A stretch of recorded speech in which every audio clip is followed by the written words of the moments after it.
All right, there's your opportunity to leave. Exactly. And we're off. Hi, everyone. Hey there. So as some people viewing may know, my name's Luke Hladek, and I am the Get Ready For It. Oh boy, I'm hearing myself. There we go. Sorry. I'm the assistant head of school for culture and advancement, aka the chief storyteller. And we are coming to everyone live on YouTube right now. And then we'll chop this thing up and choose the best segments once we're not giggling like it's a fourth grade sleepover again, you know. So yeah, so thank you all for coming. Thanks, Liz, for organizing this, obviously. And I think we can kind of kick it off right away. So I introduced myself. I also want to introduce Eric Hersey, who is kind of the man behind the curtain throughout this entire process and throughout our school year. He is our web guy, our social media guru, and he and I work together quite a bit. He's awesome, and I really appreciate him being here tonight and also every other day that he bails me out. So thanks, Eric. And so as much as I know everybody loves a good icebreaker, you know, two truths and a lie and go around the room and that sort of thing, I feel like we could probably handle it as we answer our first question. We just kind of introduce who we are. The one thing I do want, I'd request from the alums here, our esteemed alumni panel, is to please just say when you came to Wheeling Country Day School, when you were here, and you know, maybe we can kick it off with doesn't have to be your favorite memory, but a favorite memory or a good memory, or just a memorable thing that happened at Wheeling Country Day School. So yeah, I think as we answer, we can kind of go through that way. Liz, you have anything as we open up, any opening remarks? No, I just think it's wonderful that I have to announce I went to Country Day in the 70s. Thanks so much, Luke. You and me both. Yeah, I was sitting there doing some mental gymnastics. I know, that's what I was just doing. Years that we were there. Oh my gosh, yeah. So listen, I've made the wrong jokes plenty of different times in that regard, so I'm gonna just power right on through. Yeah, so I guess to kind of warm up or to start off, like one thing about Country Day for me, and I'm going to try to talk as little as possible, but I'm new to it, right? Like I grew up the road and didn't go here. And so I wasn't on this campus as a young child, although as an older kid, basically I still am. And it's just a very unique place and something that has become very special to me. I'm just wondering if anybody can speak to the unique kind of atmosphere that is Wheeling Country Day School. I'll start off. I mean, excuse me, for me and my family, we were the first Black family to attend Wheeling Country Day School, right? So, you know, and unfortunately, both my parents are deceased, but I've actually talked about this in both of their eulogies. And I talked about how impactful a decision it was that my parents made to send us there. But then, you know, it's interesting. There probably isn't a week that goes by that my siblings do not mention something about Country Day. It was that pivotal in our lives, and I talk about it to, you know, my cousins, to friends, to family. I mean, those years were just transformational for us, and we all, each one of us, will say that changed the trajectory of each one of our lives. So I am eternally grateful to the friends that I made there. I'm eternally grateful to the opportunities that it provided and afforded, you know, me and my family. And now being a parent, an older parent who's about to be an empty nester completely, which is hard to fathom. I look back at the decision that my parents made at that time and how critical it was for them to be able to take their kids out of an environment that they were, I won't say comfortable with, but all they knew, and were willing to roll the dice and say, we believe and we have enough faith obviously, in God, we have enough faith in the friends and families that wanted us to attend there, that we knew that this would be transformational for our kids. And they did that. I look back at those years and I say, good Lord, this was right after the heels of the civil rights movement. And for, my mom and dad to say, we're going to stick all 4 of our kids in there, it was transformational. That's all I can say. So, for me, that was, Country Day always holds a very special place in my heart. And I know it does for my siblings as well.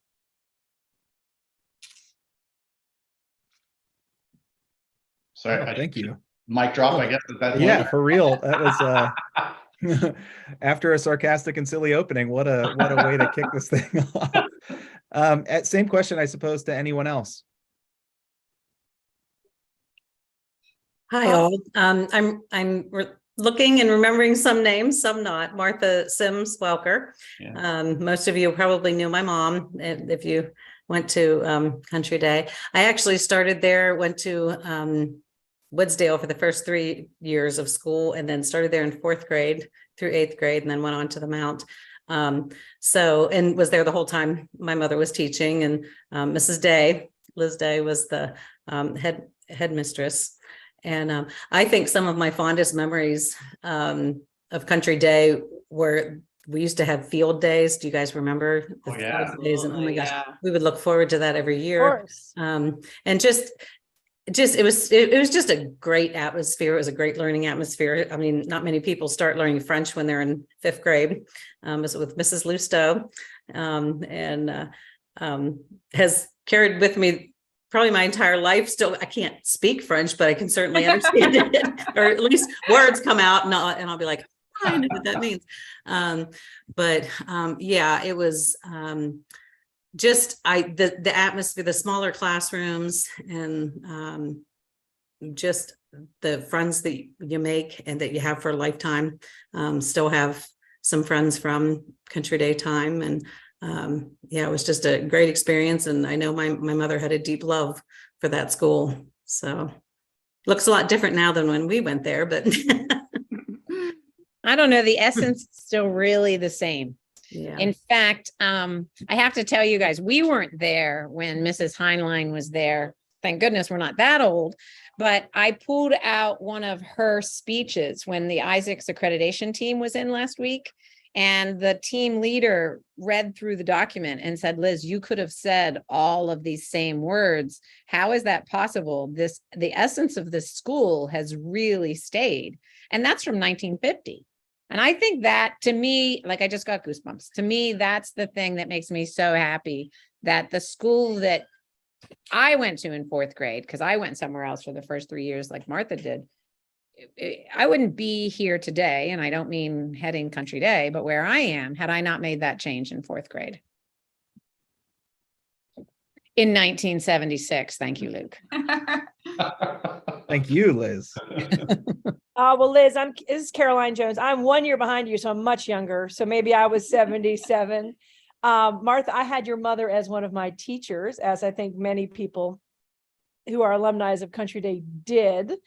Loved your mom as a teacher. And when I think about the school, the essence of the school, to me, looking back, I guess I would summarize it as it was a neighborhood school a little bit. I walked to school, with my metal lunchbox with probably some sort of superhero on it or something. And my friends were there. It was a safe place. It was a fun place. It was an inclusive place. We had a lot of laughter. We were competitive, like on the field, but also in the classroom. I remember, the Halloween parade.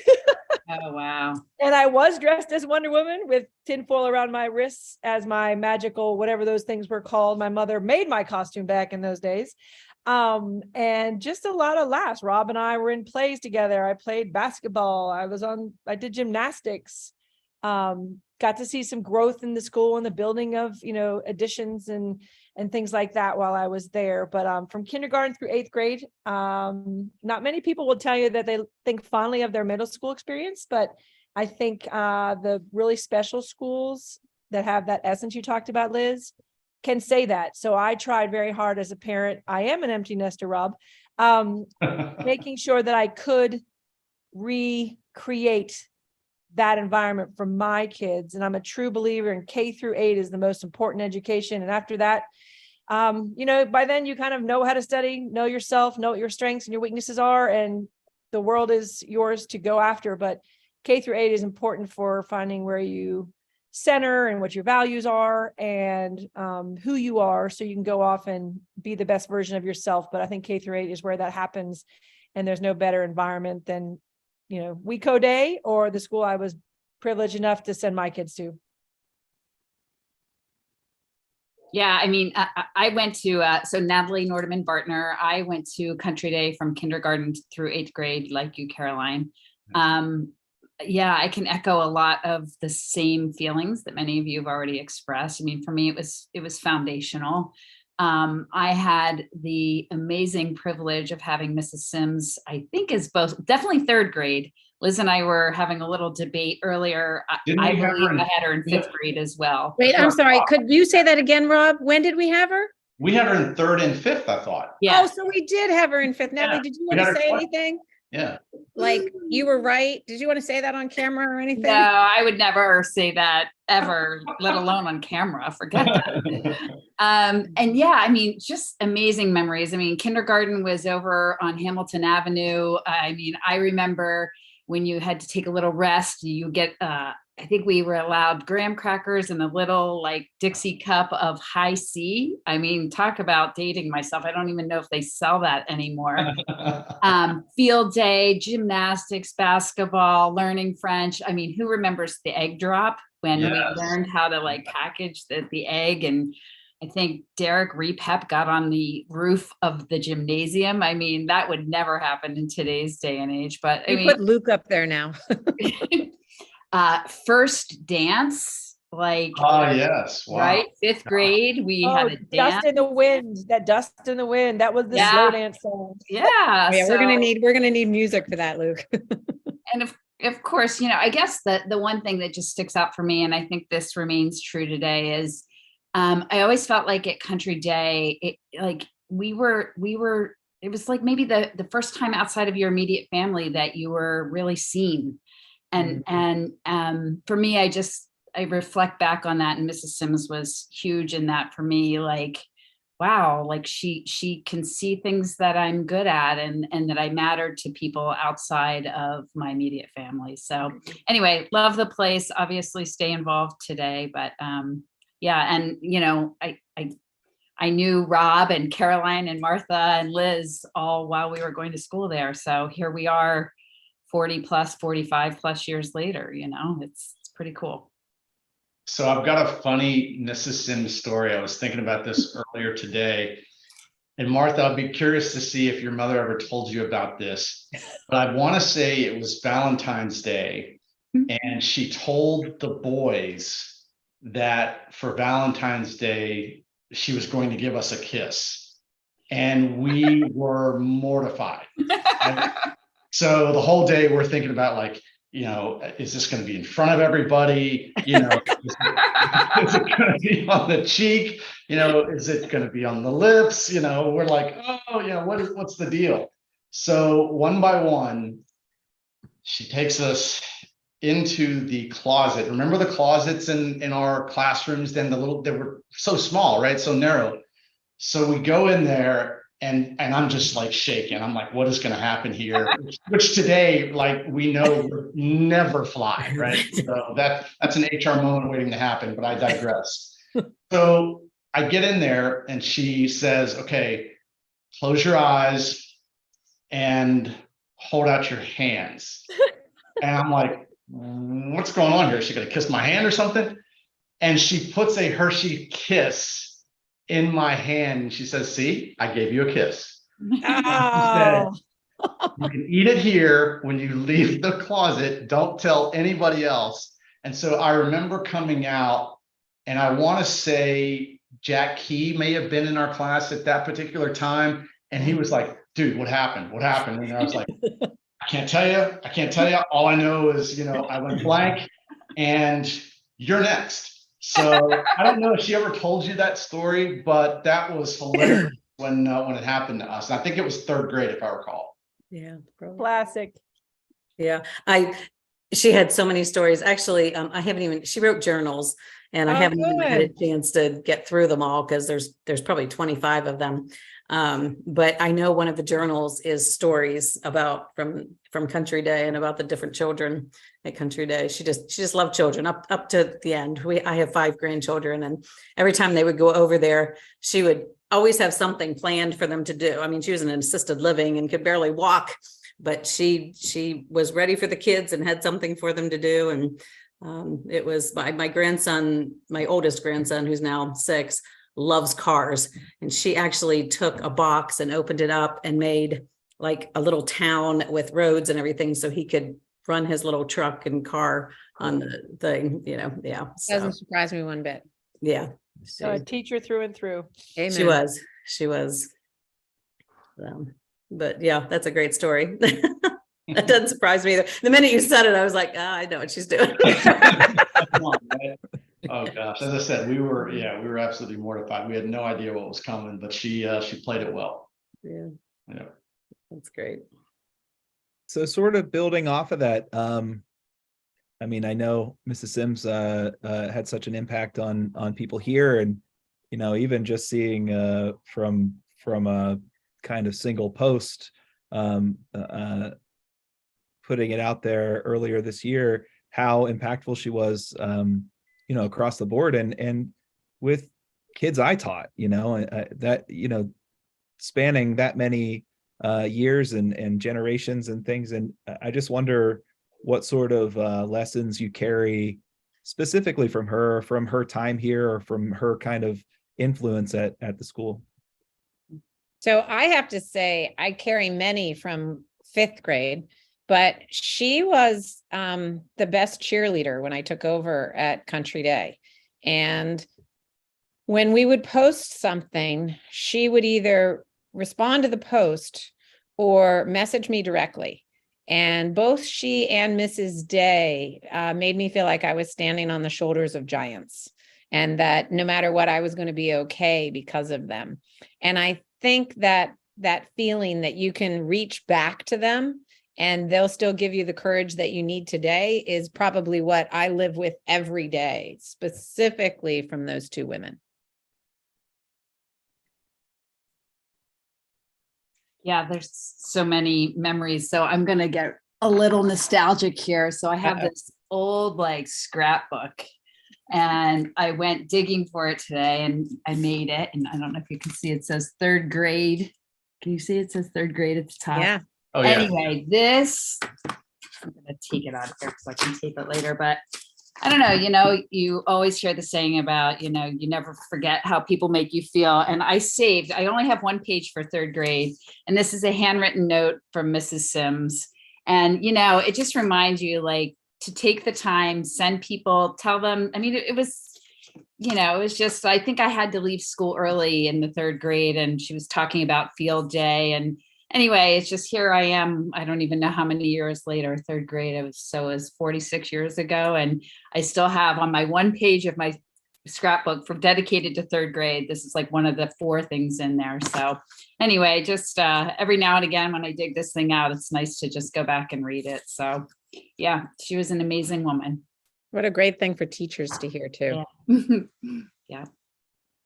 I want to say, wasn't she the first one that didn't she introduce us to pen pals at Oh yes, good memory, Rob. Rod, I think was the elementary school. The other one, yeah. And I remember we wrote letters, and unfortunately I ended up with a dentist appointment the day that we go to visit. I'm like, who does that, right? How does this happen? I think back in school, you sort of maybe made that happen, Oh my gosh. And I'm like, so I didn't get to I'm not meet doing that. my guy, right? And I remember everyone coming back the next day, and they're like, oh, my person was really, really awesome. And I was like, I felt like Charlie Brown and got the rock in his in his Halloween bag or whatever. But yeah, I remember those. And I don't know if you guys also remember, wasn't she was kind of legendary with the Halloween parties in the classroom.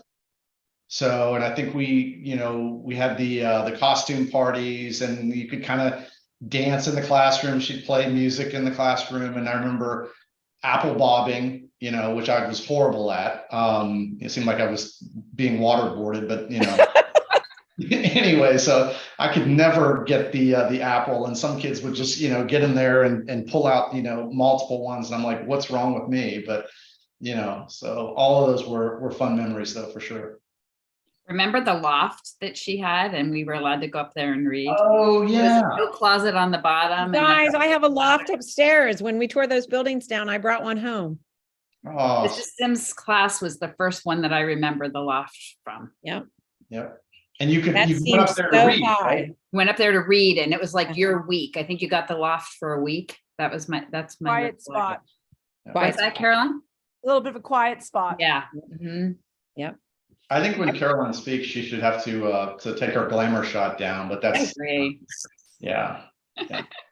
I know that Mrs. Sims taught me to fold a map, and I teach a course called mapping the US by heart. And I always tell the kids that it was at Country Day that I learned to fold a map, and they don't understand what I mean because they don't have maps anymore. And they certainly don't have to fold them. But I remembered just always, it's like I can't fold a fitted sheet now. And she sat down with me and she said, no, we're going to keep doing this until you get it. And I thought, oh, I'm going to miss lunch. I'm going to miss. But she did. She taught me. And to this day, if somebody folds something incorrectly on the seam, I think about her. It's fun. It's funny, you're all beating me to this next question that was about something that might have surprised you looking back on, that we either got away with or that you did at such a young age. So I feel like Rob has dominated that question already, but no shame here, no shame in this. no, yeah, but really, I mean, I think sometimes when you're in it and you're in an atmosphere like this that promotes it so much, and it becomes kind of just part of everyday life, that of course you would have someone on the roof, or have one of these projects going, or have this kind of quiet space or loft, or kind of a more environment that fits you quite a bit more. I just wonder if you look back on any of the things at Country Day and can kind of point to anything like that. I'd say something that I think was kind of unique that I've not heard anybody else in their elementary school years kind of touch on is, if you think about the way that the buildings were built, right? We always I guess it would be the fall and maybe in the spring, because there was no air conditioning, they'd have the doors open. And from time to time, the neighborhood dogs would just wander through the classroom. And that was the coolest thing. I mean, it was like, to me, it made learning like you're not really in school. It's just like, you're just around your friends, and this just happens to be school. And I still remember, Caroline, you're gonna freak out at this. I still remember Sheba, your dog. Oh, Lord. I remember Cindy, the dog that was just, if I recall, Cindy had a picture in the yearbook, right? Like her own picture. I mean, she was a part of the school. And, I mean, those are things that are just, to me, sometimes part of a bygone era that were just so unique. And I think made the Country Day experience so unique that it's, as I said, I've not found anyone else who has had that type of experience for their elementary school years, that just really made, our time together so unique and so memorable. I know when we got together at Christmas time, I told this story, but I remember coming in sixth grade and complaining about a billboard and just talking about it's stupid and what did it mean? And Mrs. Taylor turning around and saying, well, then you know what? I think you should design a billboard, and made me do it, and then made me send it to the billboard company, to the advertiser, and submit it and see if they would consider my idea. And of course she made me do that. Like, I didn't give that a second thought. Yeah. But when I think about the way that has impacted me since, we've already all said it, we had a voice, and what we said mattered, but we also were accountable. You don't just walk in the room and complain about something. Yeah. And I think my obsession with grammar started there too, because we could bring in grammatically incorrect things we saw from around town. And that to me was just like heaven. I couldn't believe we got to find the mistakes of adults around us and point them out. That's funny. Oh, I Yeah, I forgot mean- about that. You could find mistakes in the newspaper that you would Yeah. bring in and circle, and I don't know what they got pinned up on a board or something for your, finding those mistakes. I forgot all about Yeah. that. Well, and also this small school environment. I mean, I don't remember getting in trouble in high school, but I remember I got sent to Mrs. Day's office a few times. Oh my gosh, You Caroline, I remember didn't what even for, know Caroline? Well, one was Tommy Bracken. He made some rude comment to me, and I think I called him something that was inappropriate or made a comment that was, and I slammed the door like in his face or something, and I got sent to the office for that. Mrs. Day, who was so intimidating at the time. And then the other one was, I think in third grade, Stephanie, Paul, and I tried to play hooky and hid under the sink in the girls' bathroom, thinking no one would find us. Oh my gosh. Oh, that's hilarious. And so I get sent to the office for that. But hey, I mean, you got to learn what your parameters are at every age. So I learned in a nice, safe environment, I bet. Yeah.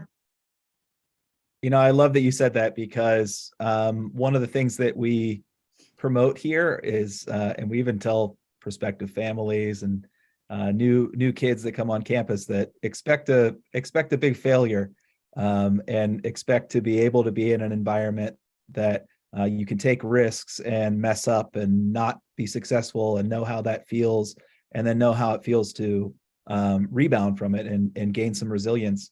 And I guess I'm curious. I guess it's a little bit of a two-parter. One, if you could talk about any kind of failures that you had at the school, whether it is putting some punk in his place, or it is something that you messed up on in a project that felt larger than life at the moment, and then on top of that, how that kind of thing helped you transition out of the school, and where you've gone to since then and had to deal with those types of things. I'll jump in here. I think,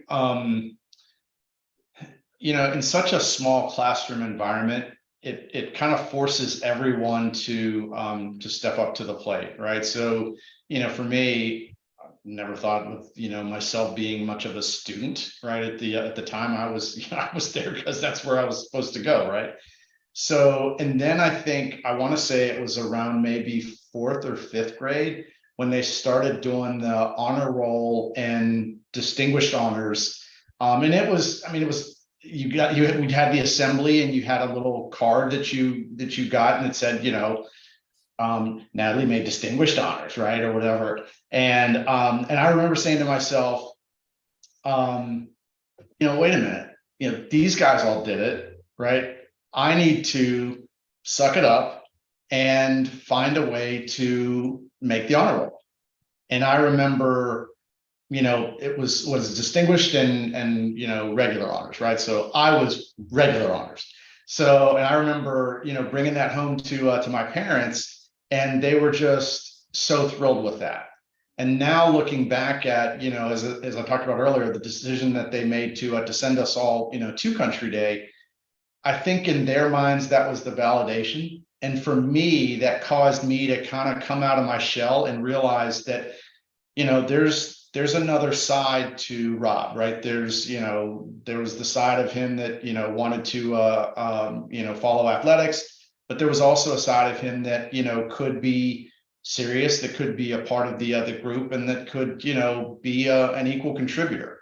And for me, I talked about it earlier, that was transformational. And I don't know that you get that in a larger group setting. And I can remember when I went to, when I left Country Day and went to Central, 9 through 12, the classes are bigger. Not that Central was, an overwhelmingly large school, but you lose that. Yeah. And I always remember saying to myself, that's what I missed. And so, and I think we talked about this, Liz, when we got together for Christmas, it was a year or maybe 2 years ago. And, come hell or high water, we were sending our kids to private school, and we did. And I can tell you the difference that it has made in their lives, because I look at, for me, I went, kindergarten through 8th grade, right? Like Natalie talked about, through Country Day, and then on to Central, and then on to college. And I know that those foundational years were just critical in our lives. And so I said to my wife, and it was difficult because her mother was a public school educator. And so, but we both look back at it now and we say, there is no way that we would change that decision at all. It made a huge difference in our kids' lives. And it's not just, the fact that, well, they're learning the same things. Yeah, they might be. Okay. But it's the environment that they're in. It's the atmosphere. It's the expectation. It's all of those things wrapped up in one that I just don't think that you get in other academic environments. And I think now that our kids are, essentially young adults, they would say the exact same things. And I've even seen them write about it, as well. So, sorry for the long dissertation, but it mattered to us for sure.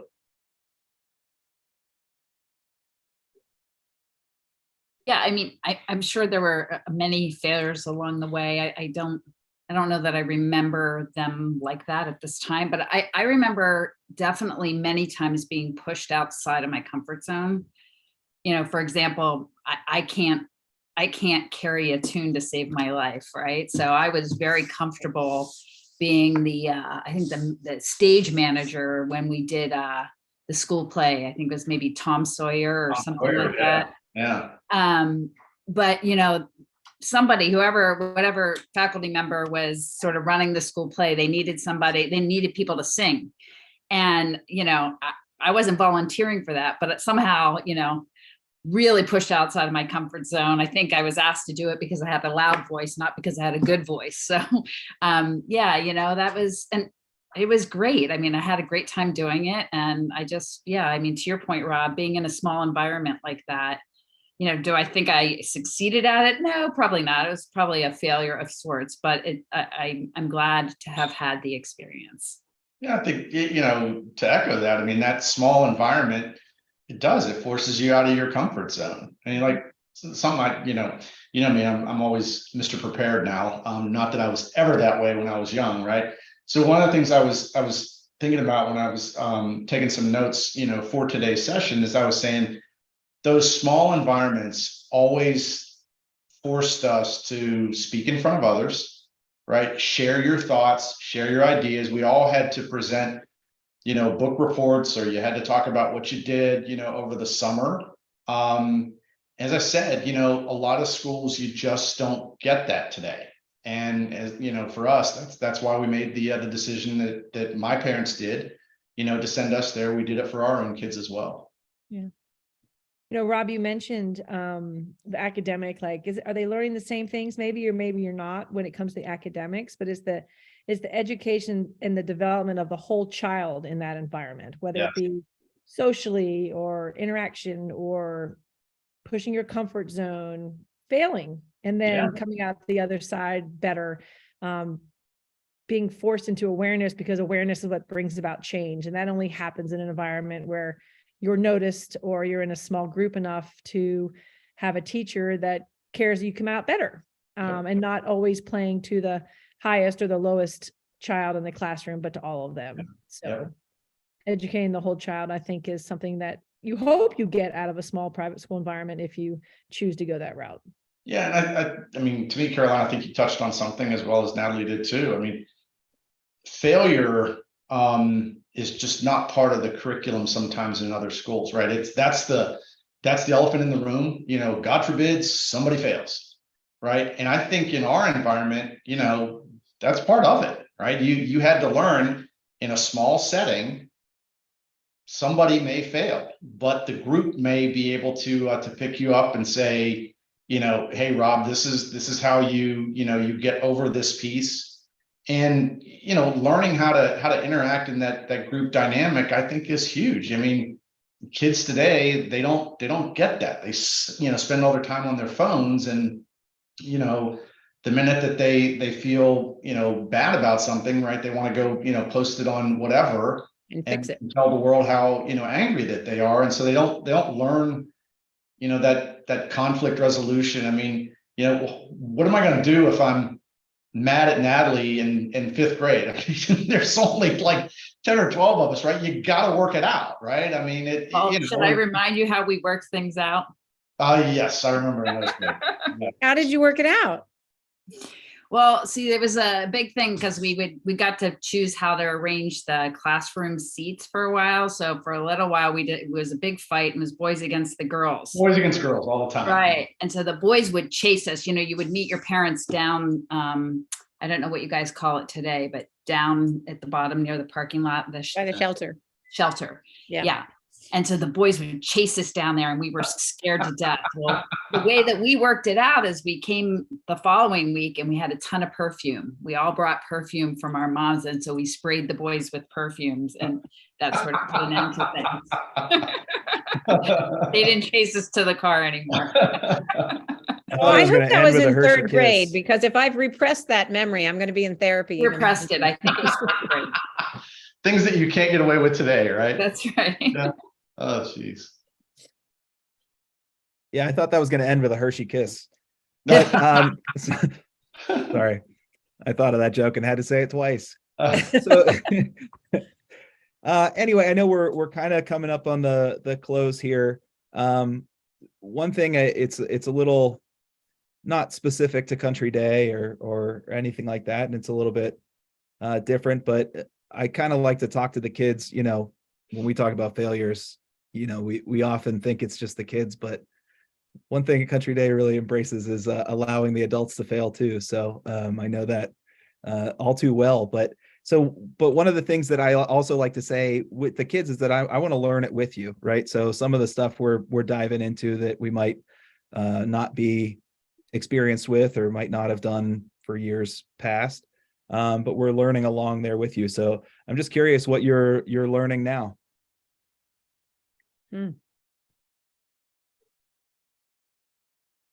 We're parents. We're learning every day. Every day. Learning there's how to something. play pickleball. Oh, me too. Me too. But just the things that maybe come across our kids' lives that didn't come across ours. We're certainly, as parents, dealing with things we never had to deal with. You mentioned phones and things like that. Even at the age of my kids, I didn't have it like the parents do have today. But I think something that I learned at Country Day and each stage of our life is a true leader. And a true leader is someone that's always learning, always trying to be better. And I think that was instilled in us as young adults in an environment like Country Day is you can always be learning. You can always become better, whether it be pickleball, whether it be something that you learn academically or something through your work. There's always so much to learn, and no reason to ever be stagnant and not learning something new.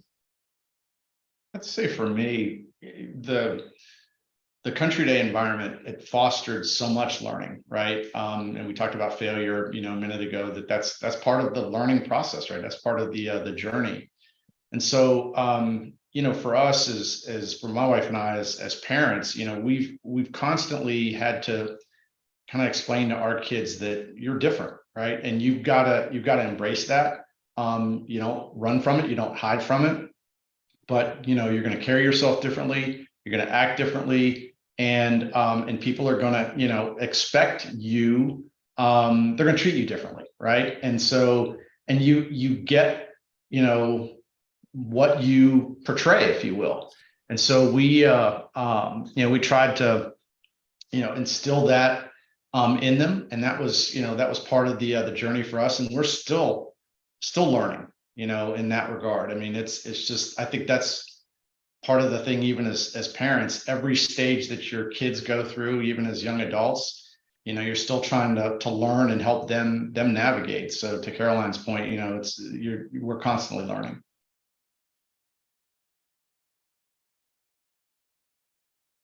Well, what am I learning? Luke knows I'm learning how to run a startup, because Country Day has decided that the work we do for dyslexia needs to impact more kids than just the 247 kids that can get to campus.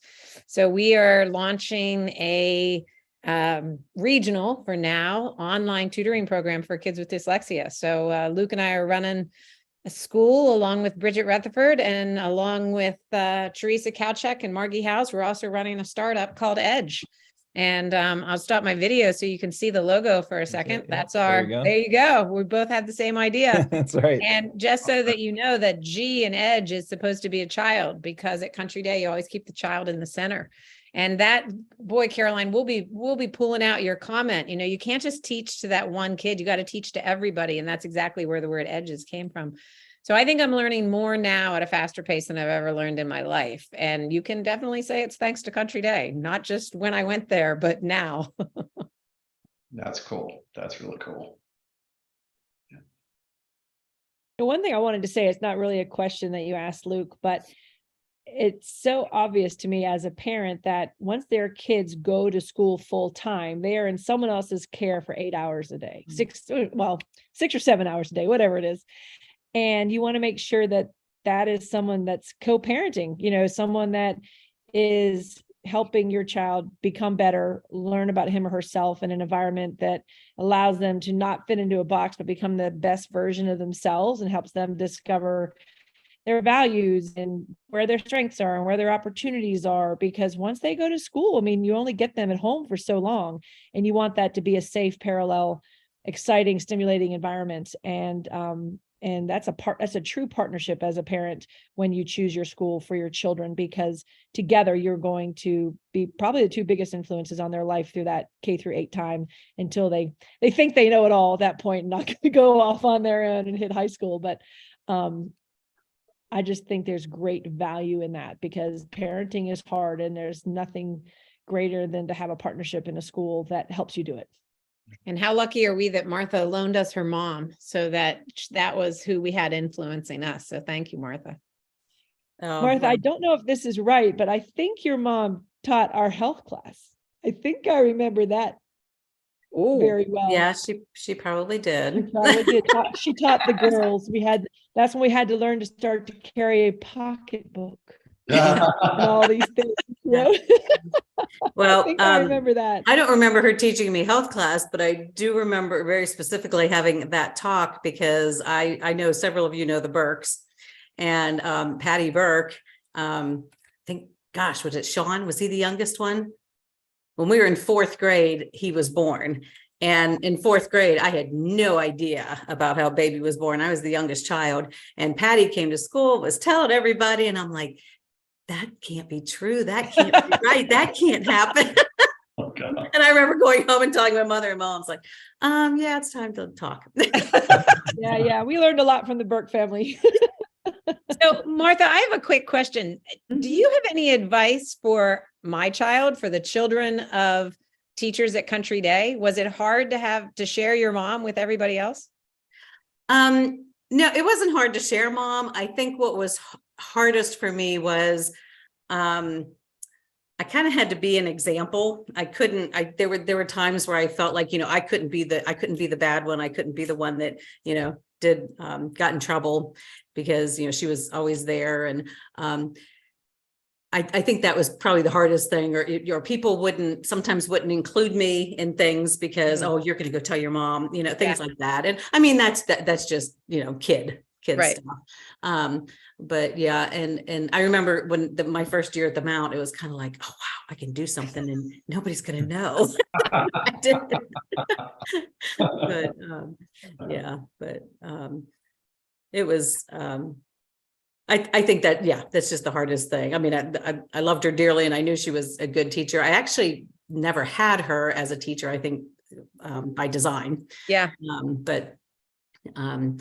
I think I was, at that time, they might have actually switched classes, and I had Mrs. Day before she became headmistress, I think at 4th grade. That was probably the toughest thing. I know she would dearly love to see all you all right now. And because she remembers everybody. She remembered all her kids. The things people said just were very heartwarming to me on her Facebook page when I announced that she had passed. And there were so many that still kept in touch with her and she was friends with on Facebook from her time at Country Day. And that was, just really neat to see. And some of the people that even reached out to me personally that, I hadn't seen for years. So yeah, it's been heartwarming, like I said. One thing I wanted to share about a couple of my kids' favorite teachers in the school they went to. I consider them kind of old school teachers. They were my favorite. Like, they were strict. They thought, they shot it straight. There were parameters, all those things that I felt your mom was, for sure. Right. I mean, she loved the sweet kids. She even loved the ornery ones. My brother was an ornery one. And when she passed away quickly in our family chat, she's like, oh my gosh, Miss Sims died. He had he probably had some misbehaving Miss Sims stories, but she was good with all of them. Right. Yeah. Which I think is so wonderful.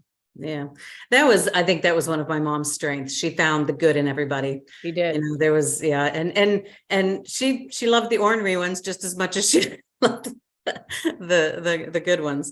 And a lot of people said that, that she brought out the best in them. And she did that till the day she died. Even the ladies at the assisted living she was at, they all loved her. They were all crying when she died because she was just friends with all of them and had a connection with them and would do special things just for them because she knew them so well.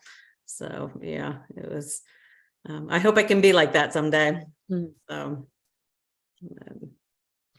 before we wrap up, Eric, I'm interested as a current parent if you have a question for us. Well, actually, it's quite funny. So I was telling my brother today that I was going to help essentially be a assistant in case like Luke passed out from exhaustion. It's still early in 29 hours, so we don't have to worry about that right now. But he's like, honestly, what are they going to say? What are grades like? Why would they get together? And like, I know because I got to witness Wheeling Country Day the last couple of years. Like, I stepped in as an outsider, just like, okay, we'll enroll our kids here and so forth. It's a private school. We want that small classroom size and kind of the other stuff. But there's an atmosphere and there's something about it that brings adults that, on a Wednesday night, spending time, and I'm looking at the feed here and there's people watching this. Why? And that's really the semblance of like, why are we doing this for Country Day? What was in the secret sauce? Why do you create advocates? What's in the community? I mean, love to hear from everyone here. Like, in 20 years, am I going to be doing the same, or my kids in this case? Am I going to be watching my kids as alum on some type of technology? So what is it? What is the secret sauce? Why are you guys here today talking? I'm very intrigued because creating advocates for a brand is really difficult to do. But yet I think Wheeling Country Day has done it so well that we see some right now. So that's, as a question, that's kind of what I would like to leave with you. I'll dive in. I can't speak for others, but for me, Country Day just had an impact. And I talked about it, when we first got started. I mean, my siblings feel the exact same way. And this is the craziest story, but Dell, my brother, had sent a text message earlier this week, and he said, "Hey guys, do you remember the name of this English teacher?" And my oldest sister, unfortunately, passed away about a couple of months ago. So we had all gotten together, and so he says, "Who was Adrian's favorite teacher at Country Day?" And I guess this person just recently passed too, and his name was Dennis Lee King. So I don't know if anybody knows him, but this would have been around the time of Mr. Holbrook, who was headmaster when we were probably all in kindergarten, maybe first grade.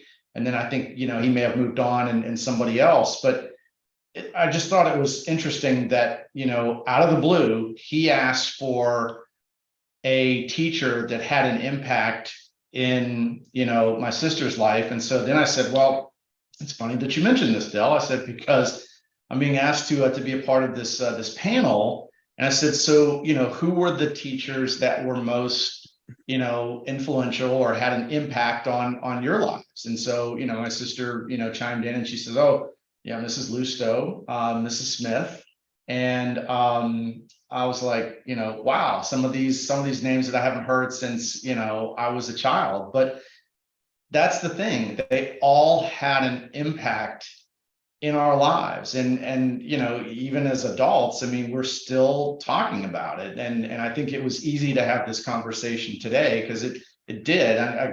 For me, it definitely had, those people, your mother included, had an impact on my life from a foundational standpoint. I mean, it gave me a sense of confidence once I left Country Day, that Country Day was still a part of me. And that's something I'm incredibly proud of and grateful for.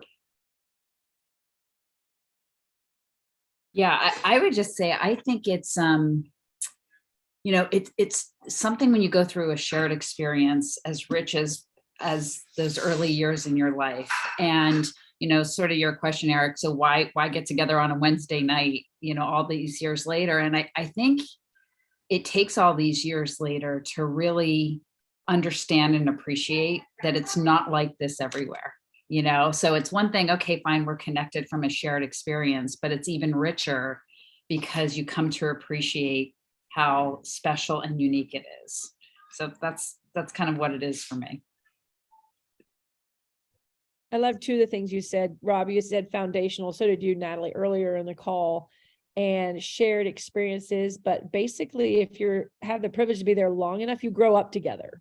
Yeah. Right. Yeah. I mean, middle school is growing up. And even if you think about high school, like I went to a small private high school. And so I feel like if I ran into any of those classmates who I haven't seen for 30 years, we could go out to dinner and have a conversation without a pause, like probably suck the air out of the room, purely because we grew up together. High school is a lot of growing up, middle school is a lot of growing up. And so there's just that common thread that runs through all of us who were there at the same time. And you asked about why on a Wednesday night. I mean, Rob called me. I haven't seen Rob in a while. I love Rob. Rob was one of my best friends in middle school. And Rob was great friends with Natalie. And I know Liz. We grew up together. You sure did. Went to parties at each other's houses. So there's that thread. I mean, that just you only get in small environments, intimate environments, and environments where you experience together. I think there's all, you all talked about shared experience and even how important the teachers were. But I think the one thing that remains true, the teachers are learning too. And the teachers love what they're doing. I mean, when I go back and look at the yearbooks from our years, I now look at the pictures of the teachers hanging out, having a good time, dressed up, chaperoning the dance in a completely different way than I used to. And I that comes across. And I think that is definitely Country Day now. I just told somebody today, I don't know if I want to do a job that doesn't include getting to go outside and, play with a 4-year-old. There's just something incredible about the gift of working at Country Day. Yeah. I think that's contagious. I think some of it is just the environment. It was a happy environment. It was a safe environment. Mm-hmm. And I think, and that means the world. I work for a behavioral health agency right now. I'm in finance. I'm not actually doing any therapy, but I see so many kids that have not grown up in that safe environment, that have experienced so much trauma, and I see how it has affected them later in life. And I think what you go through in those cognitive years of the grade school and middle school is so important and carries with you throughout your life. Agreed. Yeah, So well, I have to say, we have raised $4,780 in this hour during our panel. So if we can add another 220 to that, then we have the great pleasure of thanking Jason and Aaron Ballot for matching those dollars, dollar for dollar. And I'll challenge each of you to give so that we can get alumni participation up, because I'm part of the faculty. I'm technically part of the board, and I'm a parent, and the only participation level that's low at Country Day is alumni. And that's because we just don't have contact. I have to reach out to Rob to get everybody's email addresses. And that's something we're really working on in the next year or two, because we want to hear the alumni stories. And to me, there's nothing more valuable than that. The thing we didn't do, and I don't even want to do it, but we didn't even tell you about how successful our lives have been. And that's one of the things that stopped me in my tracks. When I went back and looked at a couple classes ahead of me and a couple classes below me and our class that Natalie and Rob and I were in, and what everyone is doing now, wildly successful, creative lives. And you have to attribute that to the critical and creative thinking that we were encouraged and nurtured to do at Country Day.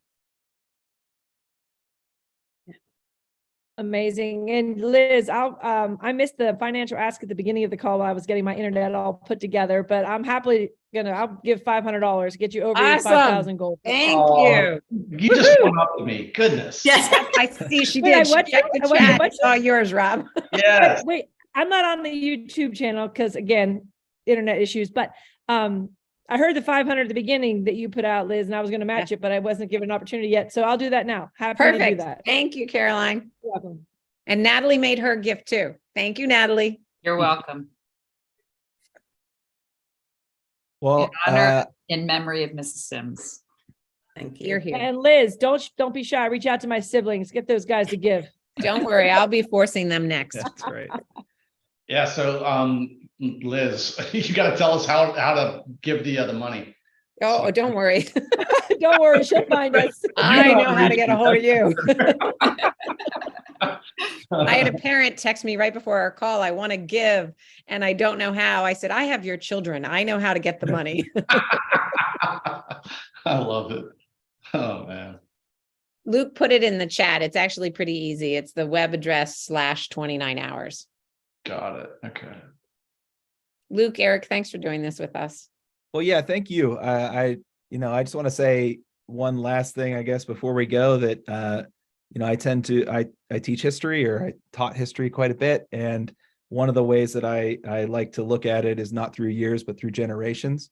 And I think that you see the connection points in that way so much easier. When we turned 90 here, I put together a video and I was shocked by the amount of pictures that I had that I knew I wanted to start with, that I found almost the exact pictures from decades and decades and decades before, whether it was the same projects or just the same atmosphere and the same vibe and the same love that this place brings.